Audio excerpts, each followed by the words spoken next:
एक सबूत है जो आप दिवाली के बाद शायद देख पाएंगे। अब दिल्ली के बाद आपको लेकर चलते हैं बेंगलुरु, लेकिन बेंगलुरु से जो खबर है ये अच्छी खबर नहीं है। ये खबर देखकर सुनकर शायद आप हैरान हो जाएंगे, क्योंकि वहां एक डॉक्टर पति ने अपनी ही डॉक्टर पत्नी की हत्या कर दी है। वैसे तो डॉक्टर को भगवान का दूसरा रूप माना जाता है। जब लोग मेडिकल की पढ़ाई करते हैं तो कहा जाता है कि वो इस पेशे में आकर लोगों की जान बचाएंगे, लेकिन अब आपको एक ऐसे डॉक्टर की कहानी सुना रहे हैं जिसने अपनी ही पत्नी को एनेस्थेसिया का ओवरडोज देकर उसकी हत्या कर दी। बेंगलुरु में 31 वर्ष के डॉक्टर महेंद्र रेड्डी ने अपनी 29 वर्ष की पत्नी डॉक्टर कृतिका रेड्डी की हत्या कर दी, और इसके लिए डॉक्टर महेंद्र रेड्डी ने पूरी योजना बनाई और अपनी मेडिकल की पढ़ाई का पूरा इस्तेमाल किया। डॉक्टर महेंद्र रेड्डी और डॉक्टर कृतिका रेड्डी की पिछले ही साल 26 मई को शादी हुई थी, और शादी के सिर्फ 10 महीने के बाद ही महेंद्र रेड्डी ने अपनी पत्नी कृतिका की हत्या का प्लान बना लिया। दरअसल कृतिका को गैस्ट्रिक की बीमारी थी और इस वजह से कई बार उन्हें पेट में तेज दर्द होता था, और डॉक्टर महेंद्र ये बात जानते थे और उन्होंने हत्या करने के लिए इसी का फायदा उठाया। इसी साल 21 अप्रैल को जब कृतिका को पेट में तेज दर्द हुआ तो डॉक्टर महेंद्र ने अपनी पत्नी को एनेस्थेसिया दे दिया और कहा कि इससे उन्हें आराम मिलेगा। सर्जरी से पहले मरीज को बेहोश करने के लिए ये एनेस्थेसिया दिया जाता है। आप में से बहुत सारे लोगों को पता होगा, जब किसी मरीज की कोई सर्जरी होनी होती है तब उसे ये एनेस्थेसिया दिया जाता है। लेकिन डॉक्टर महेंद्र 3 दिनों तक लगातार अपनी पत्नी को ये एनेस्थेसिया का डोज देते रहे, जो एक सामान्य मरीज के लिए बहुत ही खतरनाक है। एनेस्थेसिया के इस ओवरडोज की वजह से सिर्फ 3 दिनों में ही डॉक्टर कृतिका की हालत बहुत खराब हो गई, और इसके बाद 24 अप्रैल को डॉक्टर महेंद्र अपनी पत्नी कृतिका रेड्डी को बेंगलुरु के एक हॉस्पिटल में बेहोशी की हालत में लेकर गए, जहां डॉक्टरों ने कृतिका रेड्डी को मृत घोषित कर दिया। डॉक्टर महेंद्र रेड्डी बेंगलुरु के एक हॉस्पिटल में सर्जन हैं और उनकी पत्नी कृतिका रेड्डी भी उसी हॉस्पिटल में काम करती हैं और वो स्किन स्पेशलिस्ट हैं।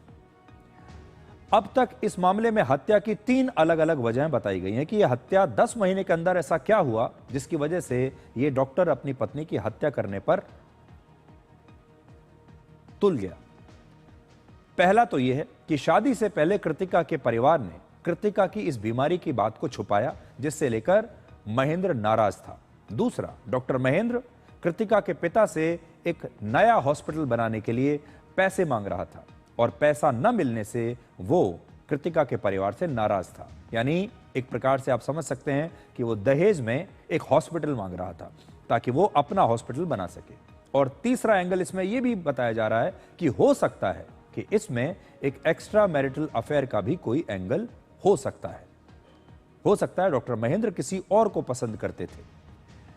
महेंद्र ने कृतिका के मर्डर को एक बीमारी से हुई मौत साबित करने की पूरी कोशिश की।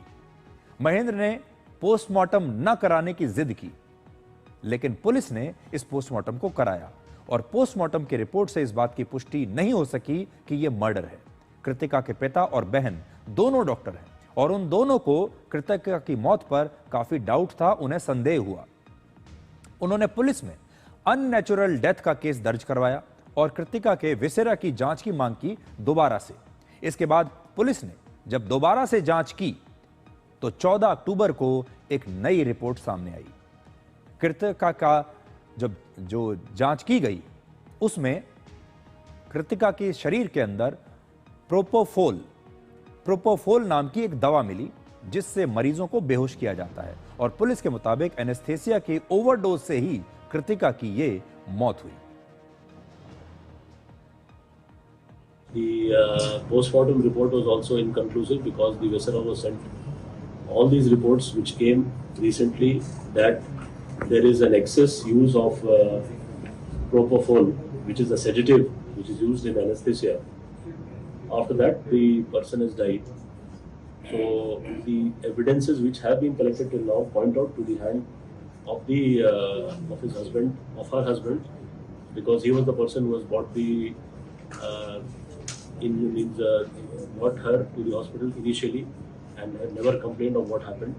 and told that she was not in good health and she was undergoing treatment. But now we are seeing that the treatment which she was undergoing, she has been injected with sedatives, which goes to show that there was a malfide intention. अब 14 अक्टूबर को doctor Mahendra Reddy को गिरफ्तार कर लिया गया है और हैरानी की बात यह है कि हत्या करने के बाद भी महेंद्र रेड्डी 6 महीने तक आजाद घूमता रहा। सोचिए, हर डॉक्टर को डिग्री मिलने के बाद एक नैतिक शपथ दिलाई जाती है जिसका मकसद है कि हर डॉक्टर इलाज को एक व्यवसाय नहीं बल्कि मानव सेवा का अपना धर्म समझकर निभाएगा।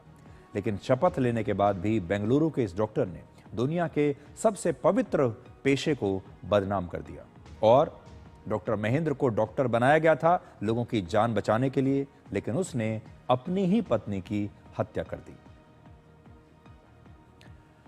और अब आपको बेहद खूबसूरत तस्वीरें दिखाते हैं, क्योंकि आज प्रधानमंत्री नरेंद्र मोदी ने आंध्र प्रदेश के प्रसिद्ध मल्लिकार्जुन मंदिर में पूजा की है, जो